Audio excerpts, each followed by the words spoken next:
This girl's hoof is in a bad way, and you can't even see the worst of it. Welcome back to Nate the Hoof Guy.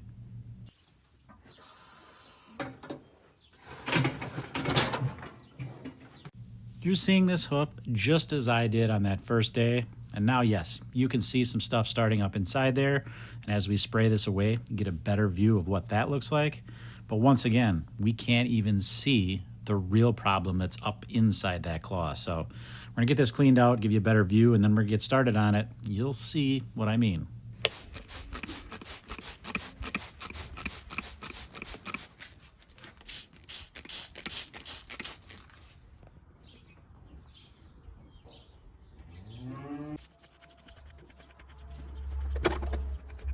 So this heifer belongs on one of my pasture herds, so just cleaning away some of this debris, making sure there's no rocks inside this claw before I start my grinder on it.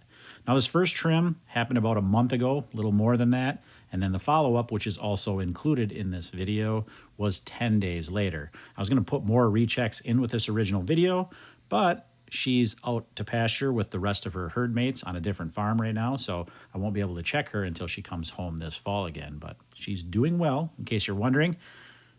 But you're going to question that as I'm working on this foot in this video, because, like I said, it's a mess inside there.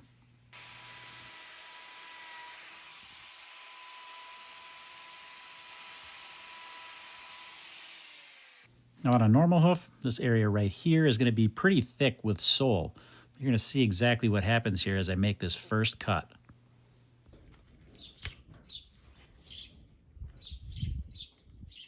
Now outwardly, there was no real signs of a problem in this particular spot, right? We can see to the left of that where that corium is like pushing out of that claw. But right here, I didn't really see anything. That's why I wasn't suspecting any problem when I made that cut. You can see that corium is pushing out right there, which is the typical sole ulcer site, but that is not why it is in this case. We're going to remove some of this separated hoof horn here, and we're going to find exactly why up underneath there.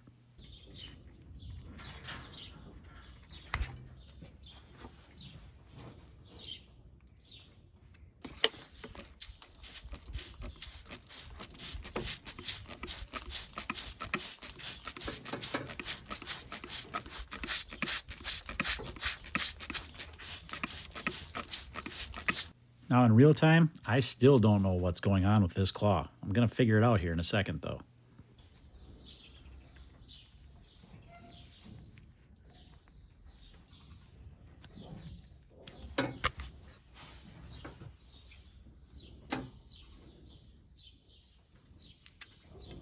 And out pops the problem. You know what that is? Yep, that's right. That is a piece of pedal bone that is chipped off, and that's why we have that ulceration in that particular spot. That pedal bone is working its way out, causing that inflammation there. That's why when I made that cut, thinking it was just going to be, I was going to be modeling out that area, basically, that hoof horn. Well, that's what I found. That's why that happened. It was that pedal bone working its way out caused all that damage in there. So I got to work my way now and remove any of this loose horn from around that, and I got to work my way, which is not easy here because something is out of the ordinary, right, with that pedal bone coming out the side. So I kind of got to feel my way through this, trying to remove all of these little jagged edges, trying to get this to heal up eventually.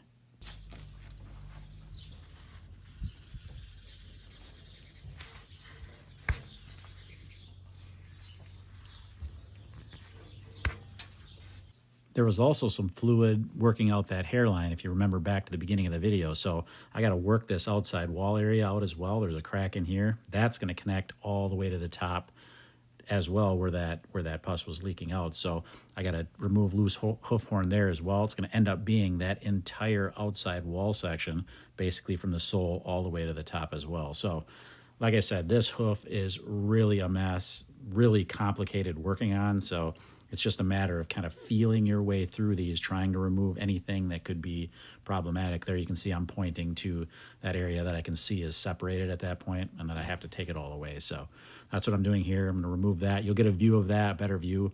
Based on the way my chute is, I can't put a camera where you can see that. There's actually a wall there. You can see that just to the right of where I'm working. So I can't put a camera in a position where you can see it, but I'll show it to you once I get this all cleaned out.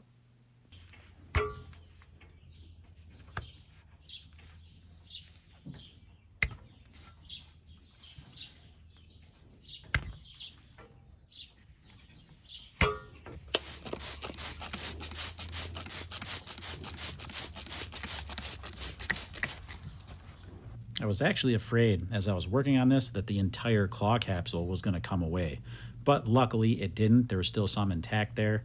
You're going to see we're going to end up removing quite a bit of it, but yet at the same time, it didn't have to all pull away. It wasn't all damaged up underneath there, which is a good thing. You're probably also wondering if this is a vet call situation, and it's close, right? If this doesn't heal after this first visit or start to show good progress, then yes, this is a situation where that claw would probably have to be amputated if we're going to save this animal. So at this point, though, I'm going to do pretty much exactly what a vet would do, and that's trim away this hoof, kind of wrap it up, see how the healing progresses. Now that we've got that pedal bone out of there, a lot of times they heal up well. Even as bad as this look, you might think to yourself, there's no way that this is going to heal, but a lot of times you get that foreign object out of there and it makes good progress. We'll swing around here. We'll take a look at the bottom, I guess, first here, and then you can see exactly how much work we got to do there. And that outside wall, all of that had to be removed. But now we have to do something a little bit different here. Now, one block is not going to be enough to elevate this claw. So we went with two. I glued two together. Now I'm going to place that. That's going to elevate this claw high up off the ground. I want to make sure that this claw doesn't make any contact whatsoever. I want that to stay basically immobile so that healing can happen. We don't have any flexing or moving in that claw because we need that to begin to fill back in, to get new hoof horn growth over the top of that. Like I said, when I'm wrapping this up, I don't have a lot of faith that it's going to happen. There's a lot of damage here. But like I said, you get that pedal bone out of there, a lot of times it heals up pretty quick. So we're going to get this wrapped, get her out of the chute, and then we're going to take a look at her at that 10-day mark. And I think you'll be surprised at what we find.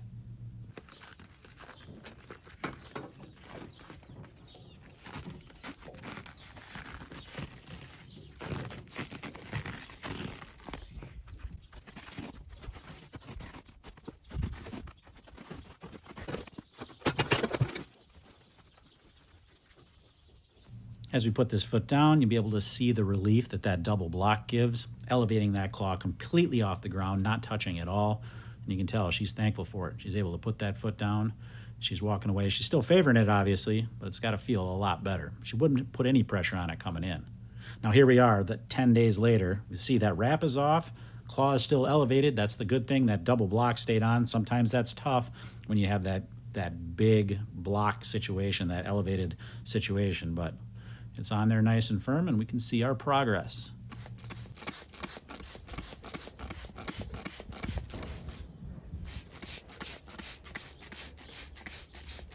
Now, I don't know what you think, but it looks pretty good to me. A lot better than I expected it to look, for sure. There's a lot of debris still stuck to it, so I'm going to try to clean some of that away. We'll get a good look here. You can see there still is some openness there, but I fully expected to see that. I actually thought it would be much worse inside there.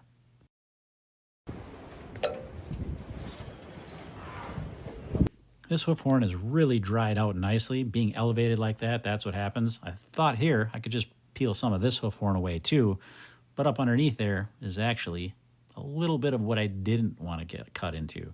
Yeah, I caught a little bit of that corium. It wasn't thick enough. It looked like that was separated hoof horn that I was going to lift away there.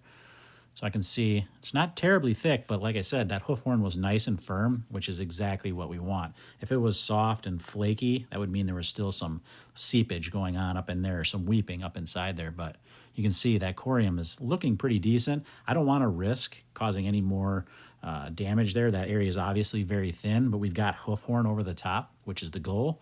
So I'm just going to get that wrapped up and we're going to let her go. Now, like I said, I was going to do another recheck of her, but the farmer said she was doing really well. He decided to move her with the rest of the herd to the other pasture for the summer, so we'll check back up with her in the fall. I walked her out backwards because I'm kind of set up in a different location, but you can see she's walking pretty darn good on that foot now, so we'll check back with her in the fall, and hopefully it's continuing to progress.